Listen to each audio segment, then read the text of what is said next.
Wren found the tooth on a Tuesday. It was embedded in the soft earth at the edge of Coldmere's northern field, half buried, longer than her forearm, and curved like a sickle. The root was dark with old blood. She crouched over it for a moment and then looked up at the ridgeline where the Drakmore Mountains sat heavy and grey against the morning sky. The tooth had not been there yesterday. She was certain of that because she had walked this edge of the field every morning for 11 years, since her father gave her the job of checking the irrigation line before the village woke up. She knew every stone, every dip in the ground, every place the foxes dug under the fence. She left the tooth where it was and ran. Coldmere was a village of 312 people, tucked against the foot of the Drakmore Range in a valley that most maps did not bother to name. The valley was called the Fold by the people who lived in it, and the people who did not live in it did not think about it at all.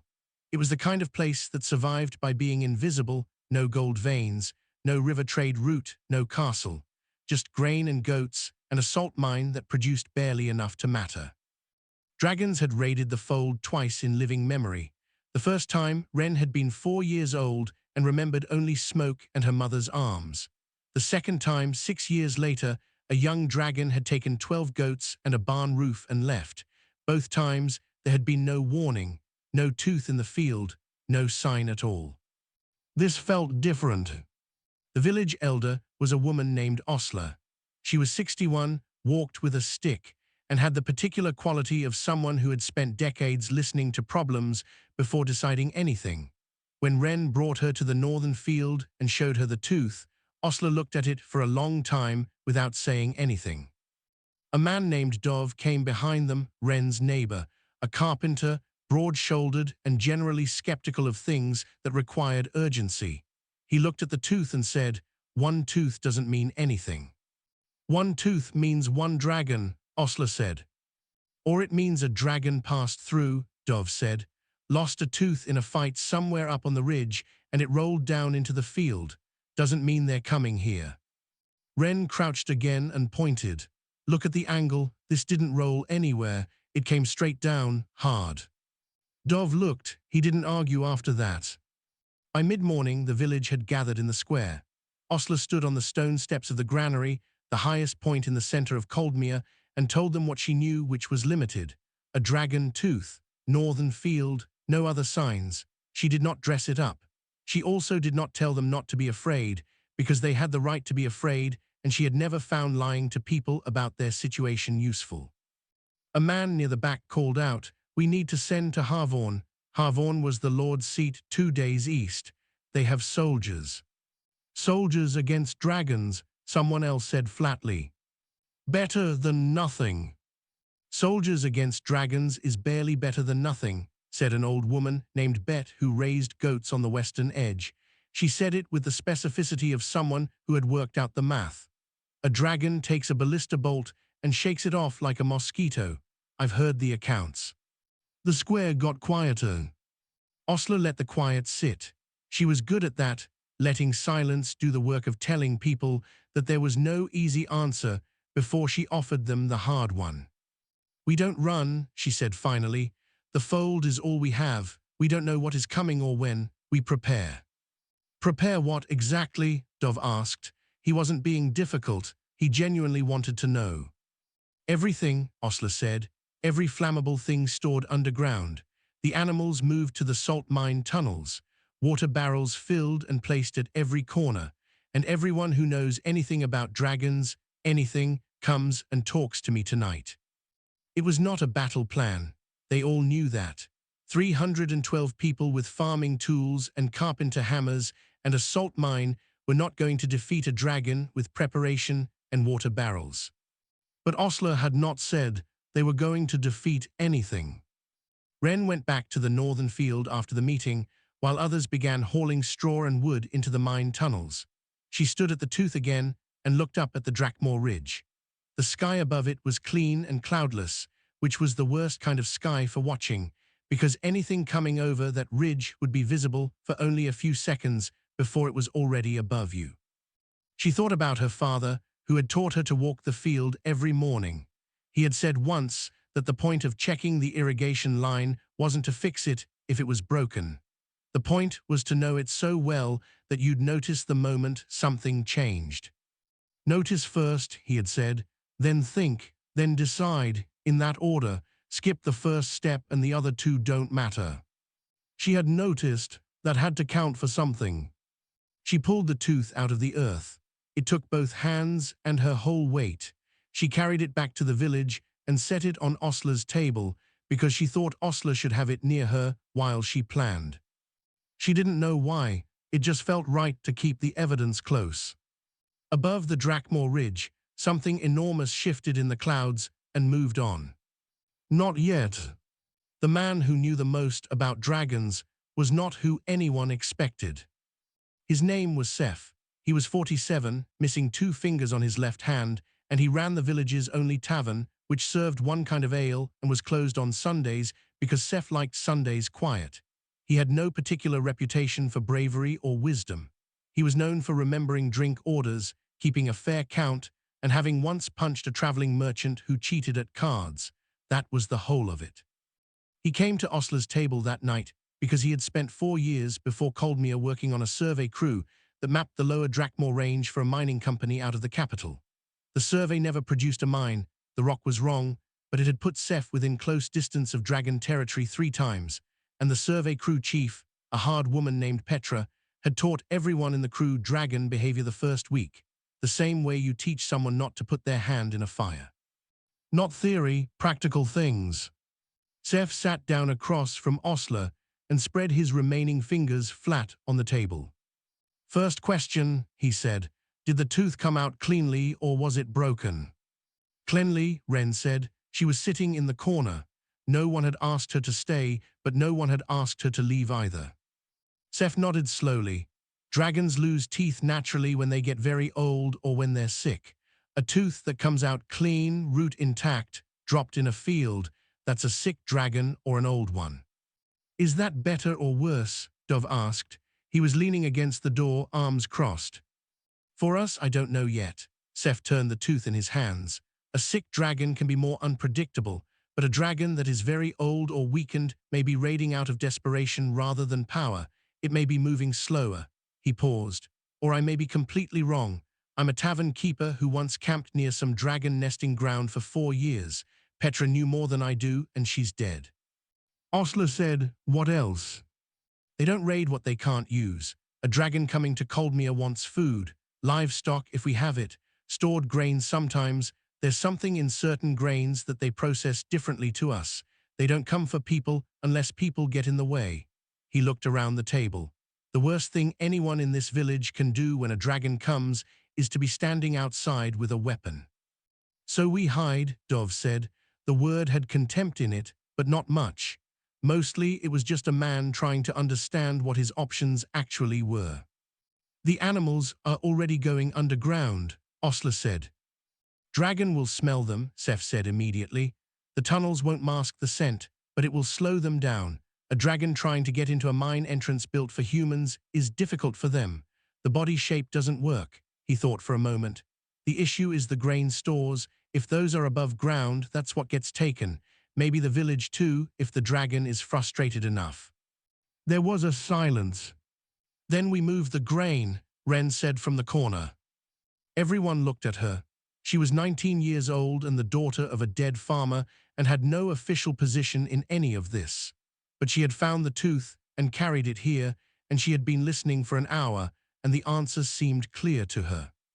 We move the grain into the mine, pack it deep, and we leave empty sacks above ground, visible ones, so when it comes, it searches, finds nothing, and leaves. A dragon that finds nothing in a raid doesn't always just leave, Seth said carefully. It can get destructive. Then we give it something to find, Ren said. Not nothing. We leave a little, enough to seem like a real store that's been mostly cleaned out already. Like someone was here and already evacuated. That's not suspicious. That's just a village that got warned. Seth looked at her for a moment, then he looked at the tooth in his hands. That could work, he said. If the dragon is old and tired and raiding out of need, finding a half-empty village might be enough. It takes what's there and moves on. And if it isn't old and tired? Dov asked. Nobody answered that immediately. Outside, the wind came down off the Drakmore Ridge in a sudden cold gust that rattled Osler's shutters. Everyone in the room felt it the same way in the stomach, not the skin. Then we deal with what comes, Osler said. We don't plan for things we can't know, we plan for what we can control. She looked at Seth. What else should we do tonight? They talked for 2 more hours. Seth laid out everything Petra had taught him and everything he had seen, and Osler turned each piece of information into a task and assigned it to someone. Wren was given the grain movement because it had been her idea and she knew the mine layout better than most. Dov was put in charge of the structural work, reinforcing the mine entrance to support more people if it came to sheltering inside. By the time the table cleared, the list was long and the night was short, and everyone who left had something specific to do by morning. Seth stayed behind a moment. He set the dragon tooth back on Osler's table. I'll be honest, he said. Petra told me once that the reason humans keep surviving dragon raids isn't because they're clever or brave. It's because they don't stop moving. They just keep doing the next thing. Osler picked up the tooth and looked at it. Then let's keep moving, she said. It came on the 3rd morning, before sunrise, when the sky was still the color of old iron. Wren was not asleep. She had stopped trying around midnight and spent the remaining hours sitting at the mine entrance with a lantern turned low, watching the ridge. When she saw the shape cross between 2 stars and disappear, too large to be a bird, too smooth to be cloud, she did not panic. She stood up, picked up the signal horn they had hung on a nail by the mine door, and blew 3 short blasts. By the time the sound finished echoing, people were already moving. They had practiced twice, not clean, organized drills. Nothing in Coldmere was organized enough for that. Just 2 rough runs the day before, where everyone walked their route to the mine entrance at speed, and Osler stood at the turn counting seconds and telling them where they were slow. The second run was faster. That was enough. The animals had been underground since the first night. The grain was packed deep in the mine's middle chamber.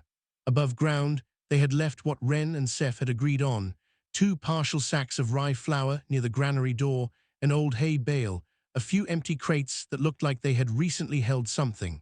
The visual of a village that had tried to clear out but hadn't quite finished.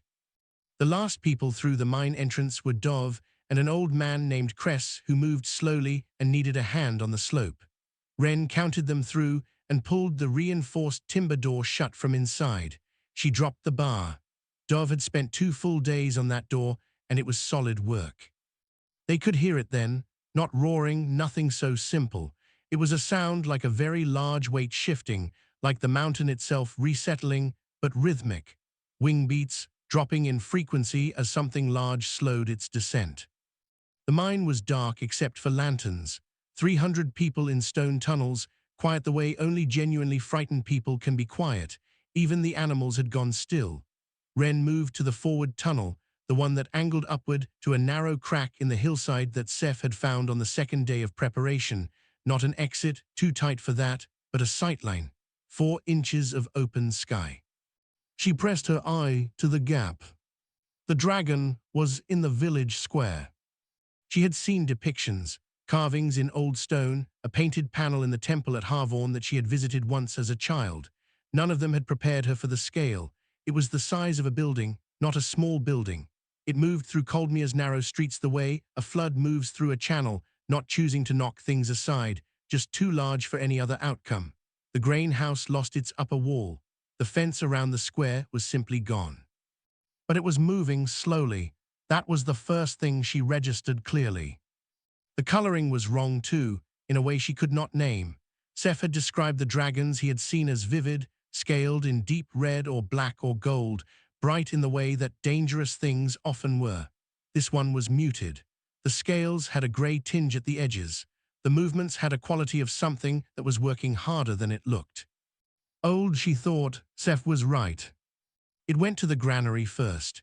She watched it tear the door off with one foreclaw, not violently, just pragmatically, the way you'd open something that was in your way. It found the 2 rye sacks. It turned them over and consumed both in a few seconds. Then it circled. It was looking for more. This was the moment Ren had been most afraid of. Not the arrival, not the destruction, but this, the searching. A frustrated dragon was a different problem than a hungry one. The dragon pushed through the granary wall and nosed through the interior. Empty, it moved to the crates outside, also empty. It raised its head, and she saw its nostrils flare, tasting the air. Her heart hit the inside of her ribs hard. The dragon turned toward the mine entrance. It knew something was there. Of course it knew. They had not planned to hide their presence from a dragon's nose. Seth had said that was impossible. The plan was never to fool a dragon. The plan was to give it no reason to be angry. It walked to the mine entrance. It sniffed at the door. It could have broken that door if it tried. Dov's 2 days of work wouldn't hold something that size. But trying to get through a human-scale mine entrance was a different question. The opening was 3 feet wide and 5 feet tall, reinforced with timber cut into solid rock. The dragon's head was roughly the width of a cart. It scraped at the entrance once with one claw. Stone dust fell.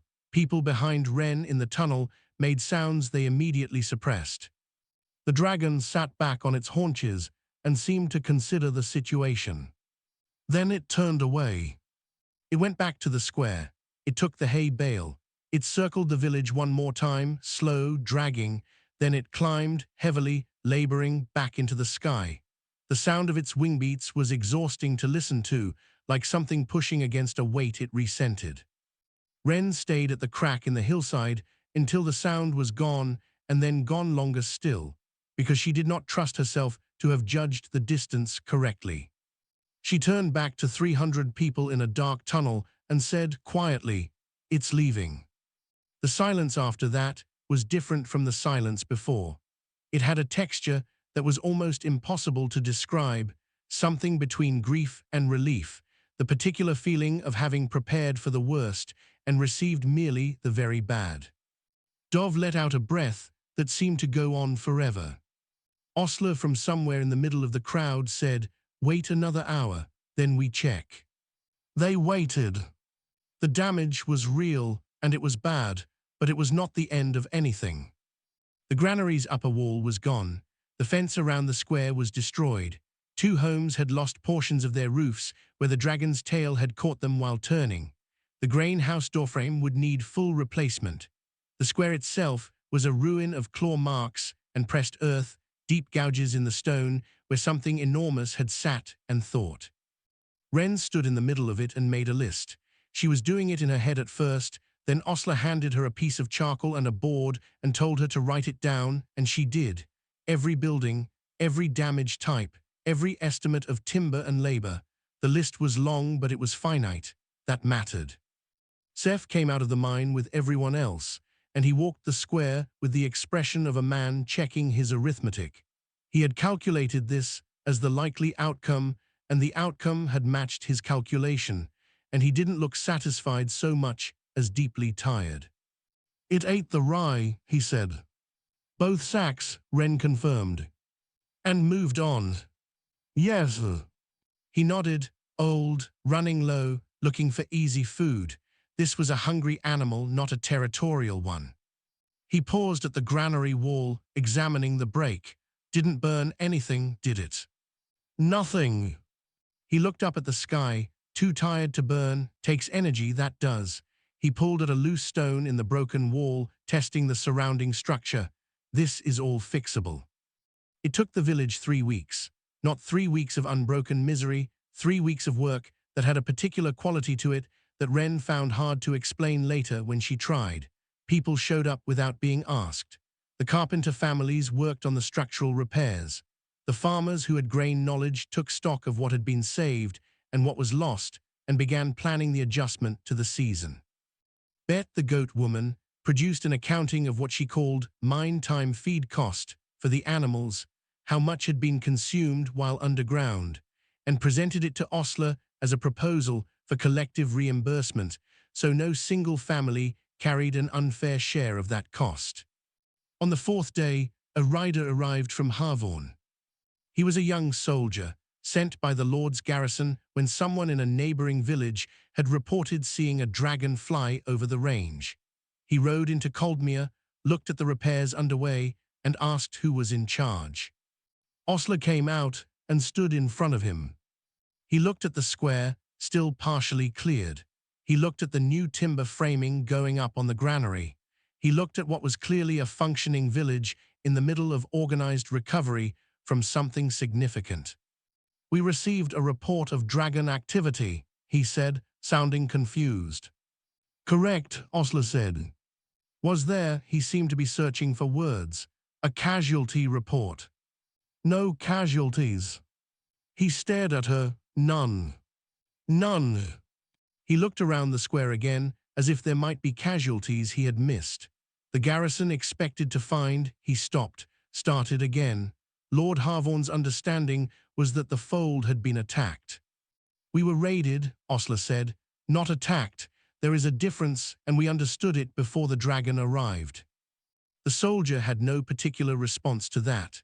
He was young, and his training had prepared him for riding into disaster, and the thing in front of him did not qualify. He took down names for his report. He asked twice more about casualties, apparently unable to believe there weren't any. He left that afternoon. Wren watched him go from the granary roof, where she was helping lay new timber. Dov was beside her. "He seemed disappointed," Dov said. "He was prepared for something," she said, "and then there wasn't anything to be prepared for. We should have left him something to put in his report." "We did," she said. 3 weeks of repairs and no dead people. That's a report." Dov snorted, not quite a laugh. The kind of sound that comes out of a person when they're still too tired for a full laugh, but the feeling is there regardless. The moment that stayed with Wren, the one she thought about afterward, when people asked her what it had been like, was not the dragon in the square. It was the second day after, when old Cress, who was 74 and had a bad leg and had needed help getting through the mine entrance, came to the granary site and began handing stones to the younger workers without being asked. He couldn't carry them. He couldn't lift them. He could pass them, one at a time, from the broken pile to the hands of someone who could use them. He did that for 4 hours. When she asked him why, he thought about it seriously, the way very old people think about things that younger people consider obvious. "Because it's my village," he said finally, "that's all." It was not a heroic statement. It was not meant to be, but it landed in her like something heavy and warm, and she kept it. On the last day of repairs, she went back to the northern field and walked the irrigation line. Everything was in order. She checked it slowly, methodically, the way her father had shown her, not rushing, not looking at the ridge. The ridge was just mountains. She finished the line and went back to help with the last of the granary roof. The second dragon arrived 6 weeks later, and it was nothing like the first.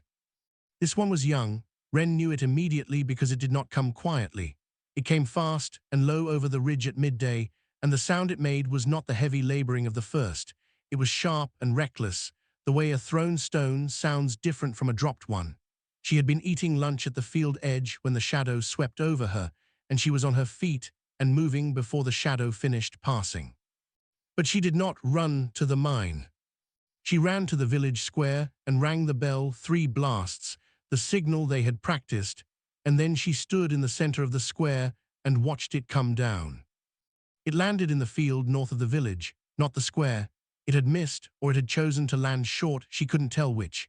It was smaller than the first, a third of that size, and its scales were a deep red that hadn't yet dulled into the tougher, muted coloring of an older animal.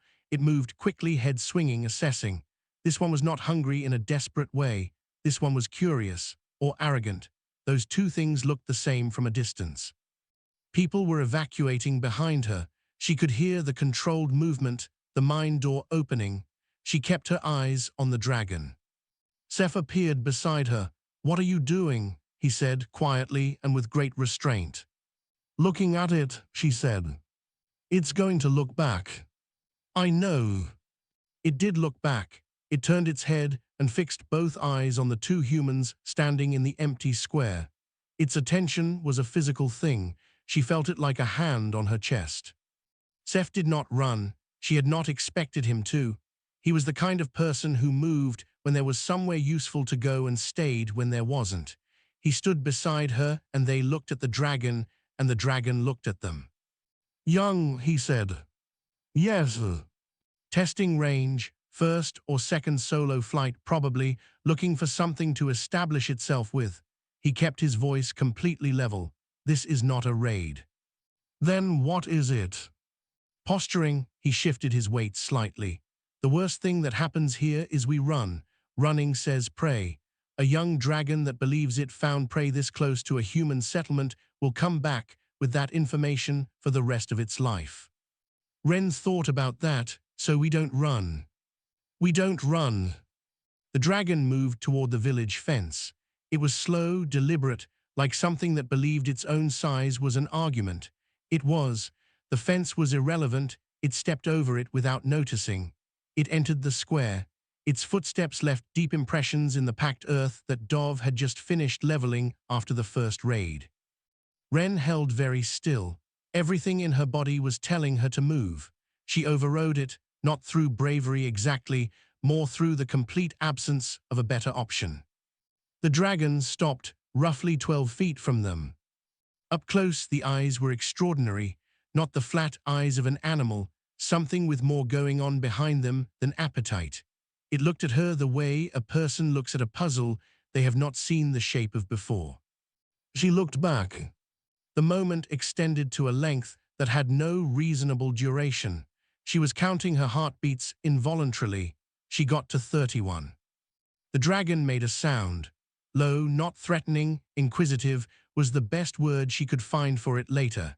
It leaned its head forward, just slightly, the way something does when it wants a better look at something small. She did not flinch. It held that position for a moment, then it straightened.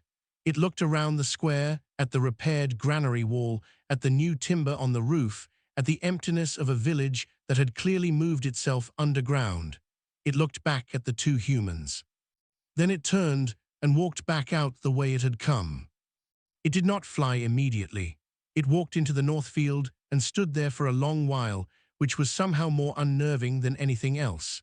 Then it opened its wings, and this was genuinely enormous up close, a span that blocked out most of the northern sky, and climbed.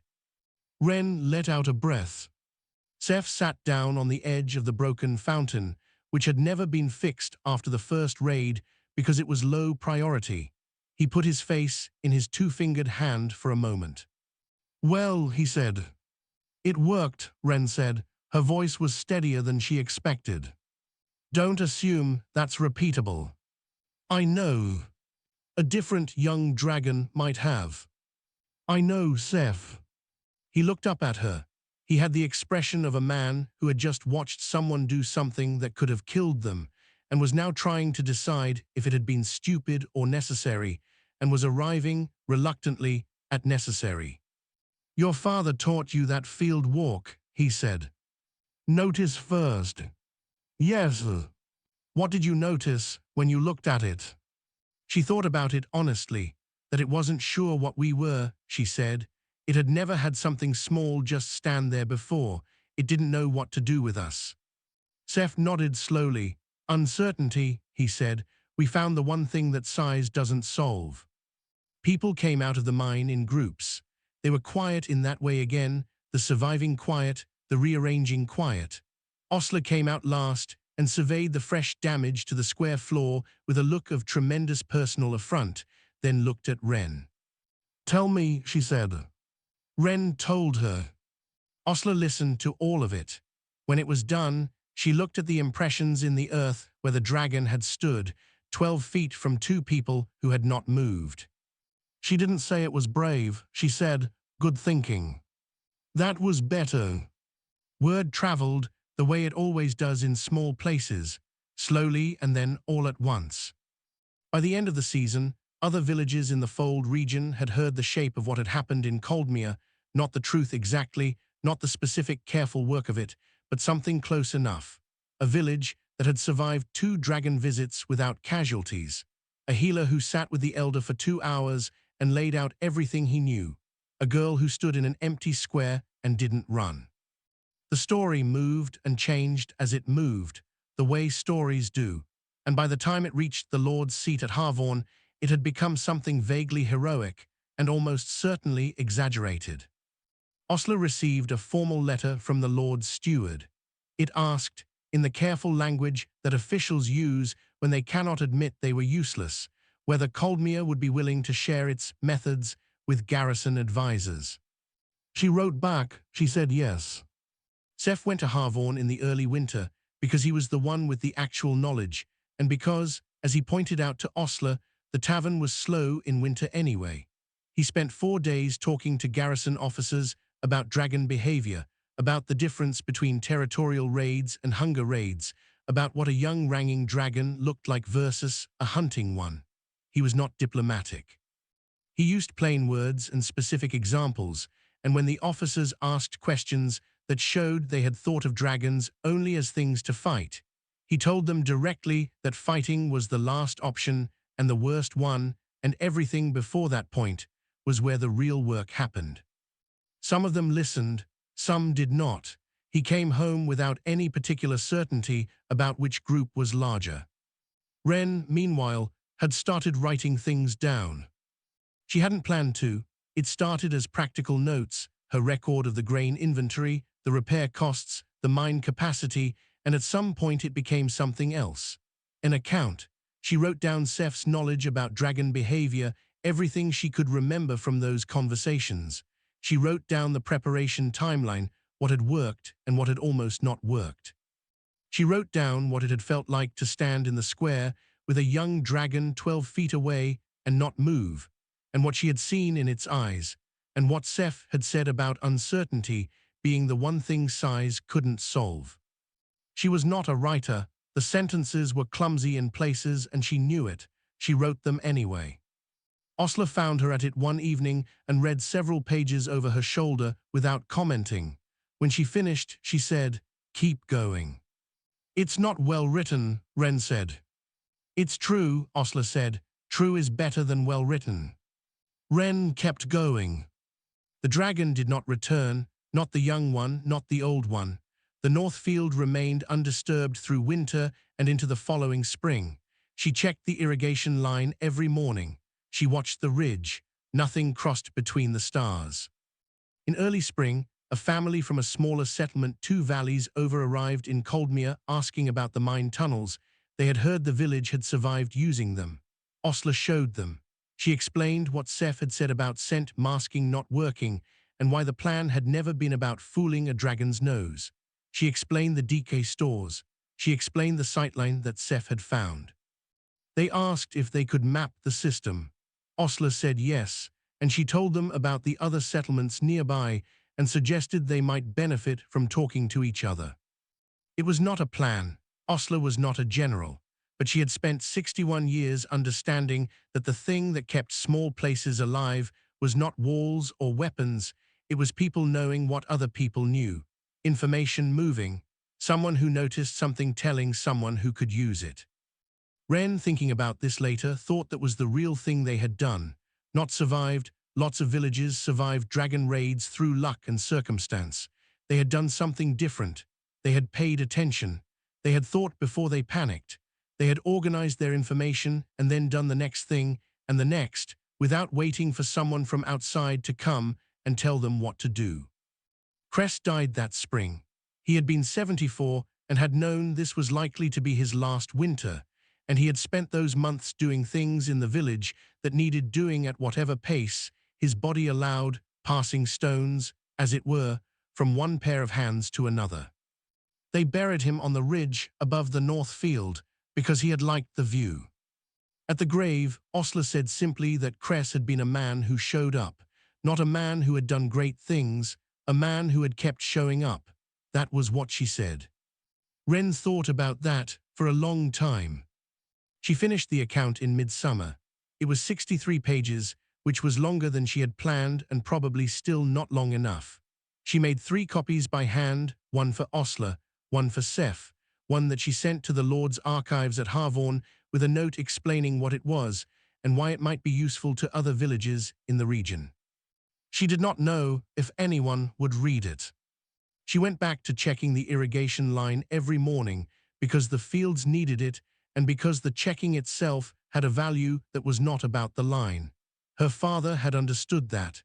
She was beginning to understand it herself. Notice first, then think, then decide. Not brave, not heroic, just present and paying attention and willing to pass the stone from one hand to the next for as long as it took. The ridge above the fold was quiet. For now, that was enough.